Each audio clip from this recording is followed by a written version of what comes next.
And today I want to concentrate our time together on the question of business's mission and unreached people groups.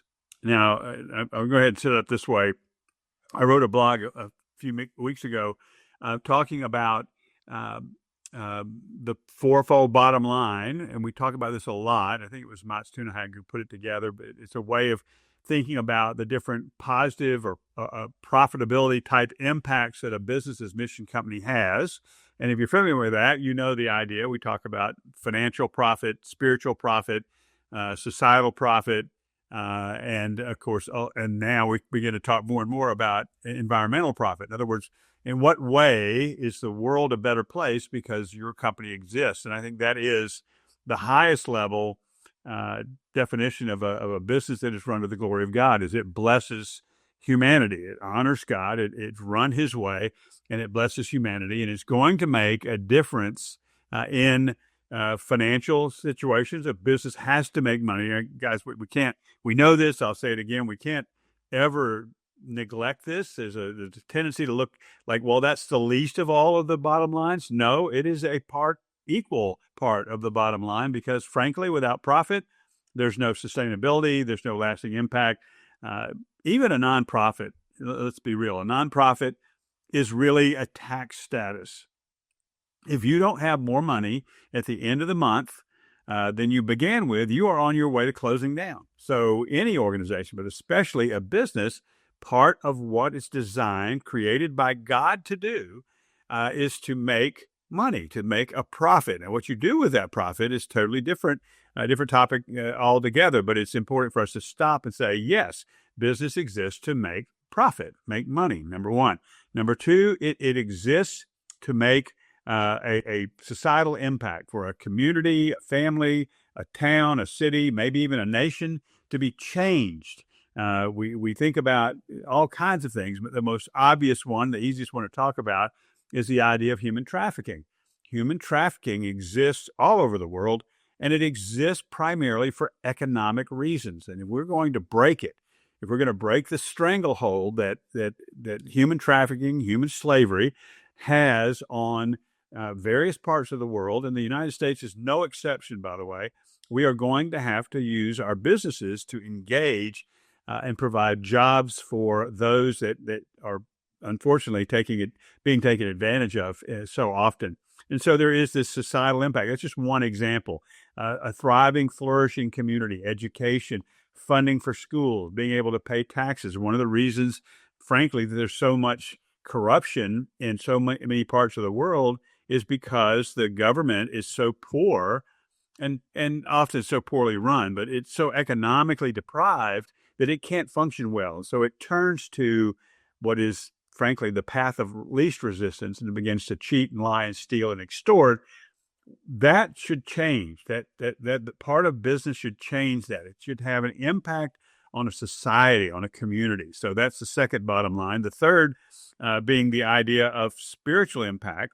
Again, you can see these not in order of importance, but the business is the greatest place I know on earth as a place for us to make disciples. We are called, that is the Great Commission. It started in Genesis 1. It's repeated in Genesis 12. It's picked up all through the Gospels, especially Matthew 28, the idea of bringing the nations, men and women all over the world, into obedience to Jesus Christ. That is what discipleship is. It is enrolling people in the school of Christ. It is enrolling people in the apprenticeship of following Jesus and obeying Him and learning His ways and living His ways. And I can find no better place to do that than in the world of business. And the idea, the model that says you invite people to church to hear the gospel and to be discipled, is like, I'm not buying it. It's historic, but it's not the way that the scriptures lay it out. It really is outside of the body, outside of the building, if you will, in the world of business, in the world of education, in the world of government, in the world of science, the world of art. In those various places, that is where we make disciples. And so that's the third bottom line. And disciple making in the workplace is maybe the hardest part of the business's mission model, but it's one we've got to look at constantly and ask ourselves, Are we, in fact, making disciples? Are the people around us coming to know Jesus, walking with him, obeying him? Are they his apprentices? Are they learning of him the way he described in Matthew chapter 11? And then the fourth bottom line that has become, thankfully, much more prominent than it used to be is the environmental bottom line. Are we, in some measurable, tangible way, are we good stewards of the creation?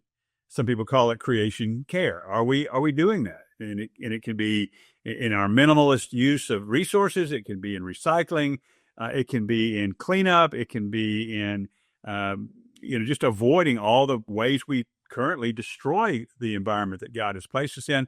But we need to be thinking that way as well. And I'm going to suggest that's a good, complete model. But just for the sake of argument, I'm going to add a fifth and say it is really implied in all the others. But I want to bring it up, into bold relief, and that is the unreached. The unreached people groups of the earth, most of which live within the 1040 window, most of which live in very poor areas of the world, certainly in areas that are very difficult to get to. They're very certainly impossible for missionaries to go to. That model is pretty much out of date entirely in a world of unreached. And so my question would be not in every way, sense of the word, but could we add this as a fifth bottom line? I'm not wanting to change my model. I know it's well done, but just to make a point, are we using our businesses to engage in a meaningful way with the unreached people groups of the earth? And part of the reason I ask that is that that's really where the modern BAM movement was born. If you go to Central Asia, if you go to South Asia, if you go to Southeast Asia, some of the other places where business mission was created in the modern times, sort of the late 80s, early 90s time frame, and began to emerge again and started being formed into what we would say a movement in the early 2000s. It began as a way of engaging, of being with, legally and realistically and truthfully with unreached people groups. Because you could, as a business person, go to any place in the world, still can, and go in and live your faith. You may not be as open as you'd like to be, but if you're bringing a real value, an economic value, a societal value, an environmental value, you're pretty much welcome in any country on the planet.